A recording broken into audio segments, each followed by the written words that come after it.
biomedical expert, Sir Joel Niebres. Good evening po sa inyo. Sir Joel, good evening.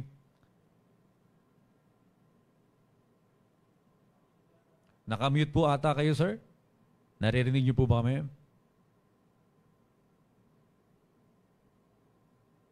Ay. Yan, ayun. Magandang gabi po. Yes, magandang gabi po, sir.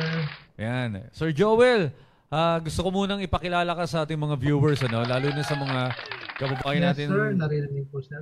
Ayan, naririnig na tayo. May konting delay lang, ano?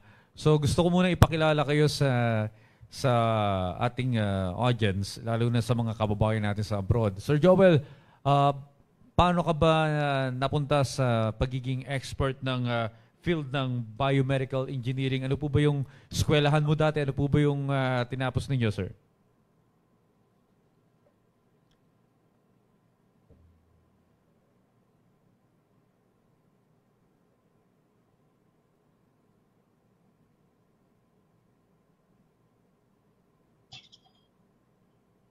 Actually, ako po ay nag-aaral sa Camarines Sur Polytechnic Colleges sa Camarines Sur.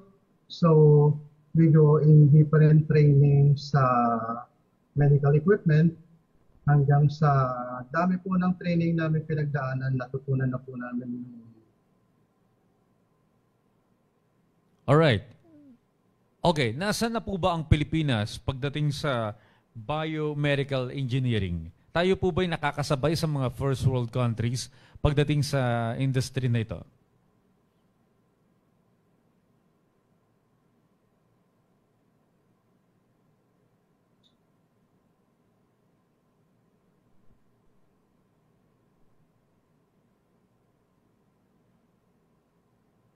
Actually, medyo nakakahabol po tayo although wala po tayong manufacturing ng mga medical devices like China and other European countries.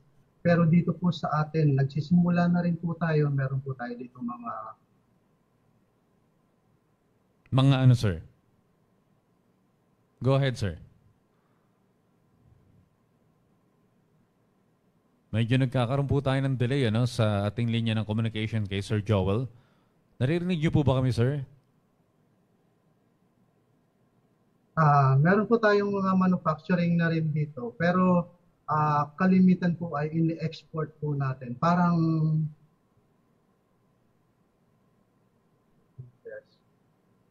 yes sir, parang medyo delay po lang yung boses. Aha. Okay. Para maunawaan po ng ating mga kababayan, Sir Joel, medyo highly technical, Even ako, hindi ko masyado naintindihan. Pakipaliwanag nga po sa ating mga tagapanood, ano po ba yung field ng biomedical engineering?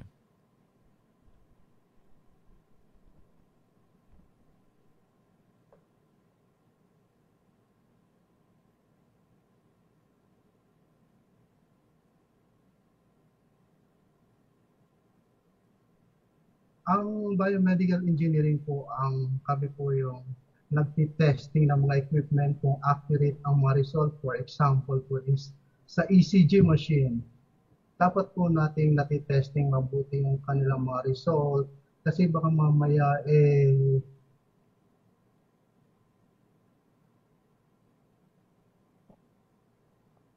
Okay, parang napuputol yung sinasabi ni Sir Joel, Parang napuputol yung sinasabi ni Sir Joel. Parang hindi niya nabubuo yung sentence na anong nangyari dan sa technical, may technical problem ba?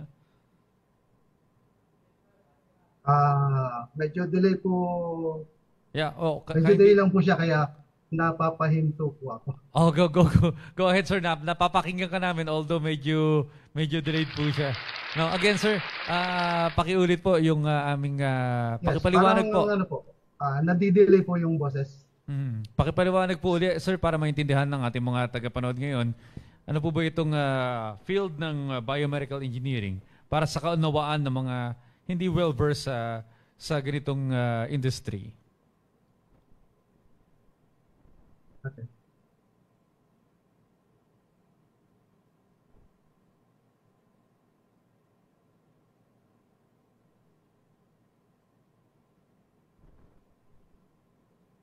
So mostly po kasi sa hospital, lahat po tayo ay nagpupunta doon. Then after that, binibigyan po tayo ng medication. Then kung mali po ang result ng ating mga diagnostic or kinakabit sa ating mga pasyente, pwede pong magkaroon ng problema sa medication. Okay. So, kayo po yung nagme-maintain to make sure na correct yung mga findings po pagdating sa mga check-up, sa mga pasyente. Tama po ba?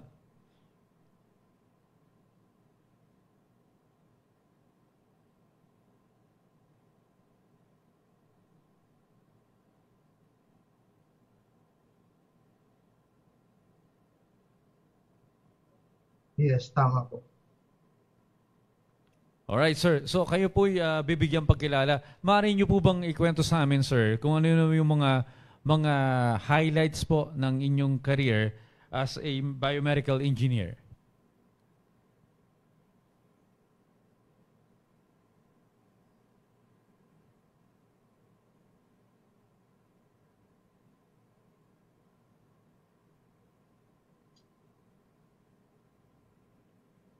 Actually, as of now, I am also a manager in the one biggest hospital in Alabang and also a founder of Nabua Medical Equipment with almost 15 years in the servicing different hospital and different clinic in Metro Manila.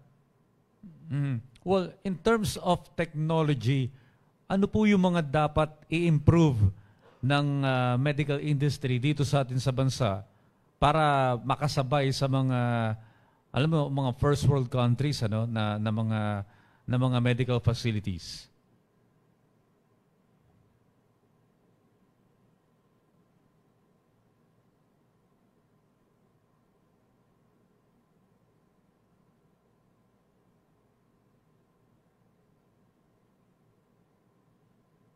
Actually, ang problem lang dito sa ating issue education, wala po tayong biomedical engineering course talaga na tinatawag nating biomed. More on engineering lang, mga common engineering like electrical, mechanical, civil, pero wala po tayong biomedical engineering. Mhm. Kayo po ba'y nag-training sa abroad ba? At paano po kayo naging expert sa field nito, sir?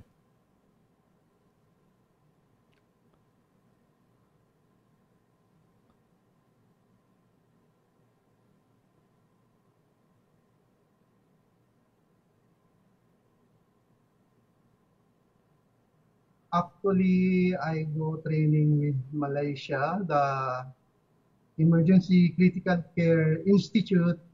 Sila po kasi yung international body na nag-accredit para sa mga training ng different medical equipment and different management of medical devices. Mhm. Well, Sir Joel, sabi mo, in terms of education, wala pa naman talaga tayong kurso dito na nagtuturo nitong biomedical engineering para maparami, no? Yung mga Pilipinong mapupunta sa field na to. In terms of equipments, gaano po ba tayo nakakasabay sa mga bansa na mas moderno yung kanilang mga kagamitan? Meron din po ba tayo nung meron sa Amerika, meron sa Europe?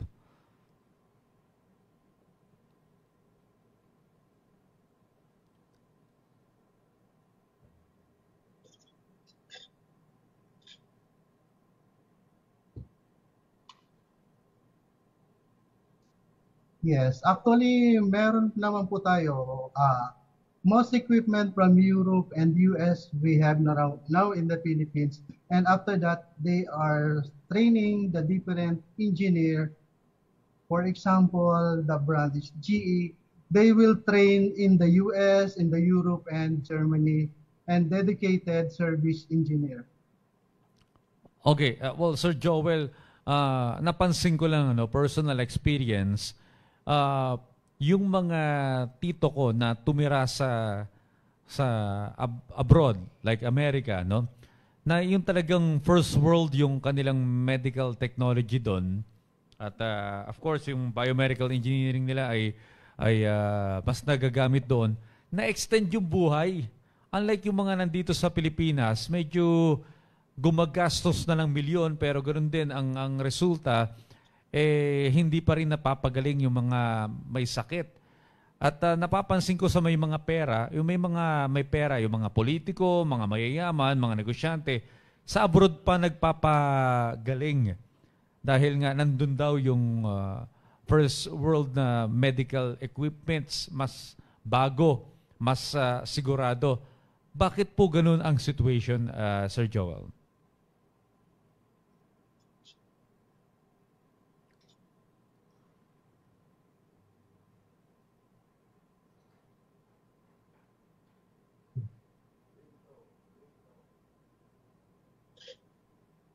Actually po talagang napaka-expensive na mga high-tech equipment.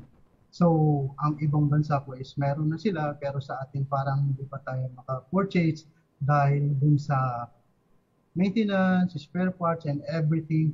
Parang hindi tayo makahabol sa kanilang technology sa ngayon.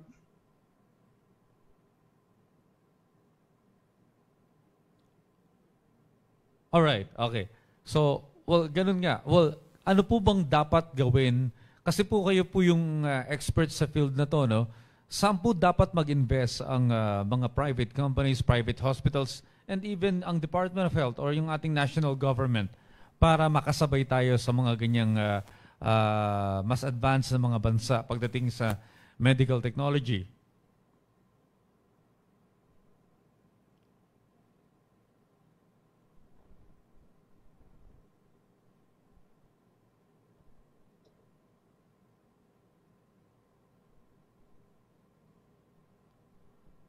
Actually, dapat po talaga ang ating DOST, PNRI, and the DOH will send more engineer and training para po magkaroon tayo ng mga sariling research and development para sa ating mga gagawin ng medical devices.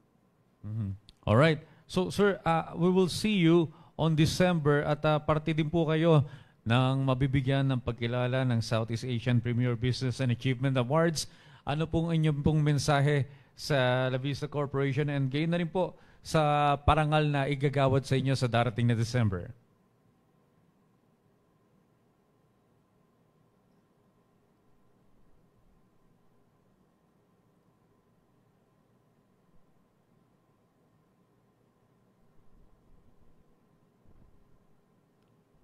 Actually, ang aming buong company ay nagpapasalamat at natutuwa at sila po ay na-recognize, kami ay na-recognize dahil sa aming mga gawa.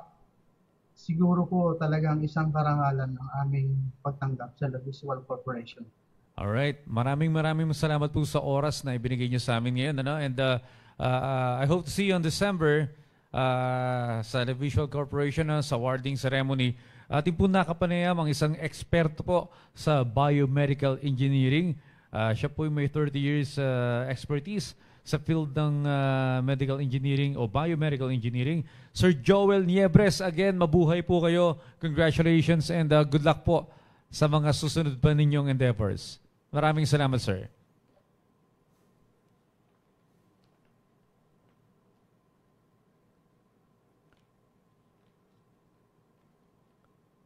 Salamat po, Sir Audrey. Maraming salamat din. Again, Sir Joel Niebres, medical expert, biomedical expert. Maraming salamat po sa inyo.